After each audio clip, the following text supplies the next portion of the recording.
রাজবাড়ীর সাথে রাজধানীর যোগাযোগ আরও সহজ ও দ্রুত করতে ঢাকা ভাঙ্গা রাজবাড়ী রুটে চালু হলো দুটি কমিউটার ট্রেন। সকালে মাদারীপুরের শিবচরে ট্রেন দুটির যাত্রা উদ্বোধন করেন রেলমন্ত্রী জিল্লুল হাকিম।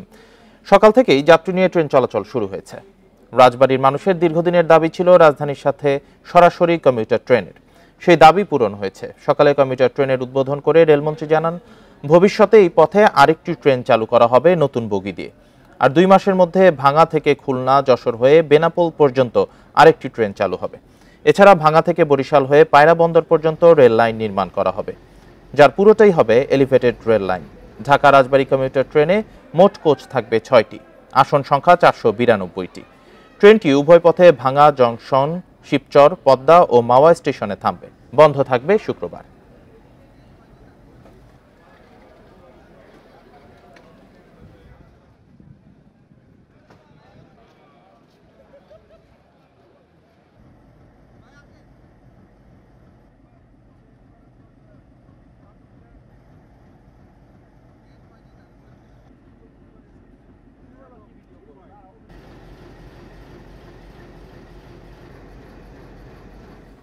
বিকাশে কম খরচে ক্যাশ আউটের লিমিট বেড়ে 50,000, প্রিয় এজেন্টও 2টা। গাজীপুরে রেল দুর্ঘটনার কারণে ভয়াবহ শিডিউল বিপর্যয় হয়েছে। এ বিষয়ে জানাতে কমলাপুর রেল স্টেশন থেকে যোগ দিচ্ছেন সহকর্মী আলামিন হোসেন। আলামিন, কয়টি ট্রেন আসলে এই শিডিউল বিপর্যয়ে পড়েছে এবং কয় ঘন্টা বা কতক্ষণ বিলম্ব হচ্ছে ট্রেনগুলো ছাড়তে? পশ্চিমাঞ্চলের যে ট্রেনগুলো, তার সবগুলো ট্রেনই গড়ে 3 থেকে 3.5 ঘন্টা কিংবা কোনটি 4 ঘন্টা অথবা 5 ঘন্টারও বেশি আসলে শিডিউল বিপর্যয় যেটিকে বলেন রেলের ভাষায়, সেটিকে তারা যেটি বলছেন যে বিলম্ব হয়েছে। সেক্ষেত্রে 11 সিন্ধু এক্সপ্রেসের বিলম্ব হয়েছে। সিল্ক সিটি রাজশাহীগামী সেটি আসলে এখনও আসে নাই। বুড়িমারিতে যেটি যাবে বুড়িমারি এক্সপ্রেস লালমনিরহাটে, সেটি আসলে বিলম্ব হয়েছে। অর্থাৎ প্রত্যেকটি ট্রেনেই 2 থেকে 2.5 ঘন্টা এবং গড়ে 4 ঘন্টা করে বিলম্ব হচ্ছে। স্টেশন সংশ্লিষ্টরা যেটি বলছেন যে গতকালকে গাজীপুরে যে দুর্ঘটনা ঘটেছে জয়দেবপুরে, মূলত সেখান থেকে 2টি লাইন অর্থাৎ আপ অ্যান্ড ডাউনের যে লাইন, সেই লাইন দুটি বন্ধ হয়ে যাওয়ার কারণে মূলত কমলাপুরে কোনো ট্রেন ঢুকতেও পারেনি এবং বের হতেও পারেনি, যার কারণে আসলে এই বিলম্বে ছেড়েছে কমলাপুর থেকে বেশিরভাগ ট্রেন।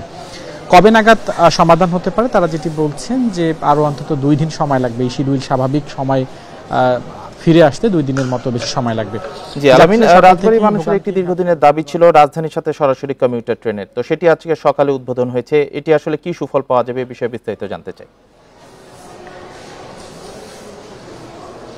দেখেন, পদ্মা সেতুর যে করিডোর, সেই করিডোর থেকে আগামী মাসের মধ্যেই আরও 8 জোড়া ট্রেন চলবে এবং সেই তারই ধারাবাহিকতায় রাজবাড়ী থেকে 2টি 1 জোড়া কমিউটার ট্রেন আজকে সকালে রেলপথ মন্ত্রী জিল্লুল হাকিম তিনি আসলে উদ্বোধন করেছেন মাদারীপুরের শিবচর, এবং সেখানে রেলপথ মন্ত্রণালয় স্থায়ী কমিটির সদস্য যারা সভাপতি তারাও আসলে সেখানে ছিলেন। সেই ট্রেনটিতে মূলত 6টি বগি থাকবে, 400-র বেশি আসন থাকবে, শোভন চেয়ার থাকবে, এসি থাকবে, তবে কোনো কেবিন সেখানে থাকবে না।